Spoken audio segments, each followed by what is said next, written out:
ஐஸ்டர் எல்லோரும் எப்படி இருக்கீங்க? நல்லா இருக்கீங்களா? நான் இப்போ வந்து கைக்கு பைப்பிங் வச்சு காமிக்க போகிறேன். ஏற்கனவே கழுத்துக்கு நான் வச்சு காமிச்சது போல் தான் கைக்கும் அதே மாதிரி தான் வைக்கணும். இது நல்ல பக்கம், இது நல்ல பக்கம். அதை எப்படி வச்சுட்டு நான் இப்போ அடிக்கேன்.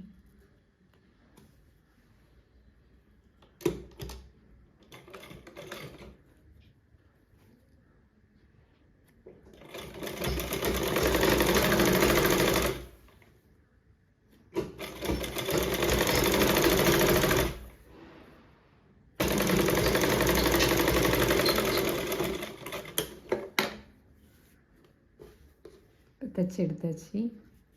இப்போ நம்ம அதில் தச்சு எடுத்தாச்சு. இப்போ இதை எப்படி மடித்து பைப்பிங் பாருங்கள். இப்படி மடித்து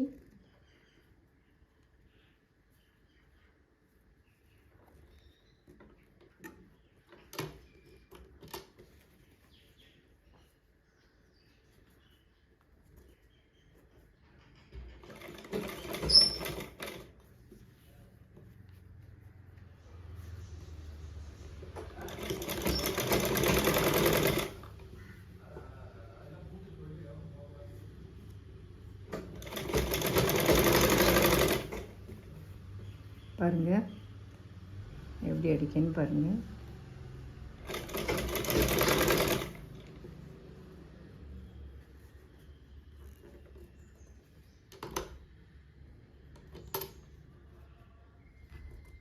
பைப்பிங்க்கு வந்து ஜாயிண்ட் இல்லாமல் நம்ம வந்து பைப்பிங் வச்சா ரொம்ப நீட்டாக வரும். நம்ம ஜாயிண்ட்டு கொடுத்து வைக்கும்போது பார்த்திங்கன்னா அதில் லைட்டாக பெண்ட் ஆகும்.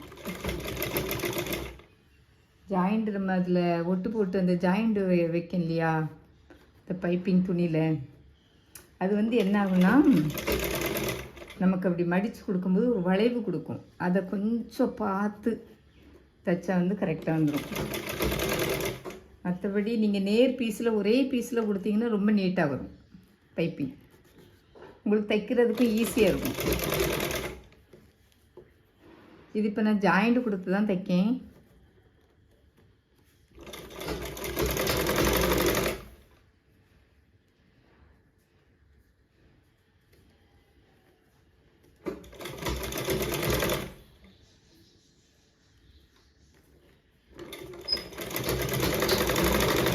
பாருங்கள், ஒரு கையில் நம்ம வச்சாச்சு, ஒரு கையில் பைப்பிங் நம்ம வச்சாச்சு. பாருங்கள் நீட்டாக வந்திருக்கான்னு பாருங்கள். ஒரு கையில் வந்து இப்போ இதில் வந்து நம்ம வந்து எம்மிங் பண்ணி விட்டுடலாம். அல்லது ஒரு இதில் வந்து இப்போ நான் இதில் வந்து ஏன் இவ்வளோ பெருசு விட்டுருக்கேன்னா, நான் வந்து இதில் பாசி வைப்பேன். அதனால் வந்து நான் இதில் இவ்வளோ பெருசு விட்டுருக்கேன். இல்லது நீங்கள் எதுவும் பாசி எதுவும் வைக்கலை அப்படின்னா நீங்கள் எம்மிங் பண்ணி விட்டுடலாம். உங்களுக்கு எதுக்காக இவ்வளோ பெருசு இந்த இடத்துல வருதுன்னா, நான் இதில் ஒரு 1.5 இன்ச்சு எடுத்து நான் மடித்து தைச்சிருக்கேன். அதனால உங்களுக்கு இவ்வளோ பெரிய அகலம் வந்திருக்கு. 1.25 இன்ச்சுன்னா இதை விட கம்மியாக வரும். நம்ம வந்து எம்மிங் பண்ண வேண்டிய அவசியம் இல்லை. ஆனால் நான் பாசி வைக்கிறதுனால நான் இந்த அகலத்துக்கு விட்டுருக்கேன். நீங்கள் உங்களுக்கு ஈஸியாக தைக்கணும்னா 1.5 இன்ச்சு எடுத்து அப்படி 1/4 இன்ச்சில் மடிச்சுட்டு வச்சு தைங்க. இல்லை எம்மிங் பண்ணி விட்டுருந்தா உங்களுக்கு நீட்டாக வரும். அது கஷ்டமாக இருந்தால் இப்படி கூட நீங்கள் தைக்கலாம். இப்போ அடுத்த கையில் நான் வச்சு காமிக்கிறேன்.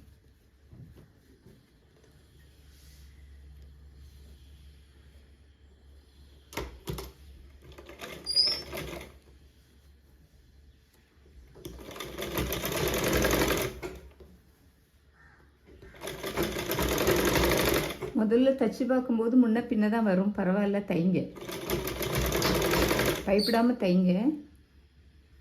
நீ போக போக உங்களுக்கு சரியாக வந்துடும். நீங்கள் தைச்சி பார்க்கும்போது நைஸ் காட்டன் துணியில் தைச்சி பாருங்கள்.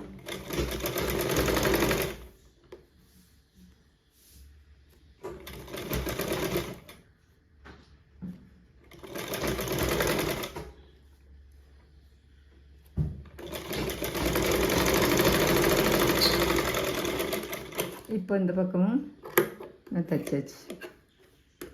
லைட்டாக கொஞ்சம் இதாக இருந்தால் லைட்டாக கட் பண்ணி விட்டுருக்கேன். அதில் ரொம்பலாம் லேஸாக கட் பண்ணி விட்டிங்கன்னா மடக்கும்போது கொஞ்சம் இதாக இருக்கும். முன்ன பின்ன வந்தாலும் லைட்டாக வந்து அதை லைட்டாக கட் பண்ணி விட்டு இப்போ இதை அப்படியே திருப்பிட்டு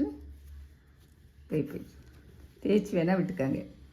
இதை மேலே வச்சு அப்படியே ஒரு நகத்தை வச்சு தேய்ச்சி விட்ருக்காங்க. இது வந்து அடியில் எப்படி மடக்கக்கூடாது, மேலே தான் இருக்கணும். சில துணி வந்து உங்களுக்கு மடக்கும்போது ரொம்ப கஷ்டமாக இருக்கும், வராது. சில துணி ஈஸியாக வந்துடும்.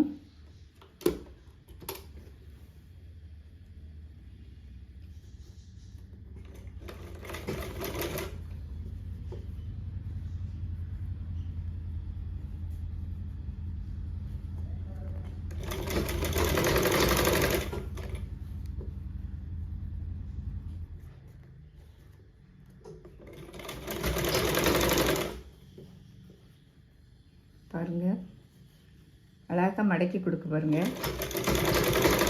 இந்த துணி கூட கொஞ்சம் ரஃப்பான துணி, ஒரு மாதிரி இந்த ரொம்ப திண்ணமாக தான் இருக்கும்.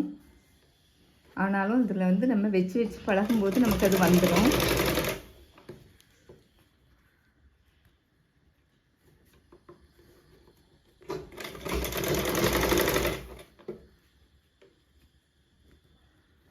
கொஞ்சம் அமுத்தி அமுத்தி விட்டு லேசாக நம்ம ஜாயிண்ட் போட்டிருக்கனால தான் நமக்கு அது வந்து கொஞ்சம் ஃபினிஷிங் வந்து கொஞ்சம்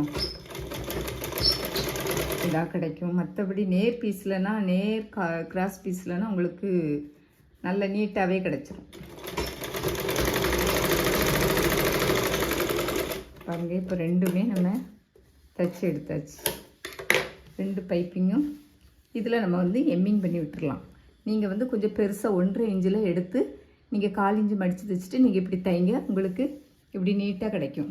ஏன்னா 1.25 இன்ச்சுங்கும்போது உங்களுக்கு மடக்கும்போது சில இது வந்து உங்களுக்கு ஃபஸ்ட்டு நீங்கள் வைக்கும்போது வந்து கஷ்டமாக இருக்கும்.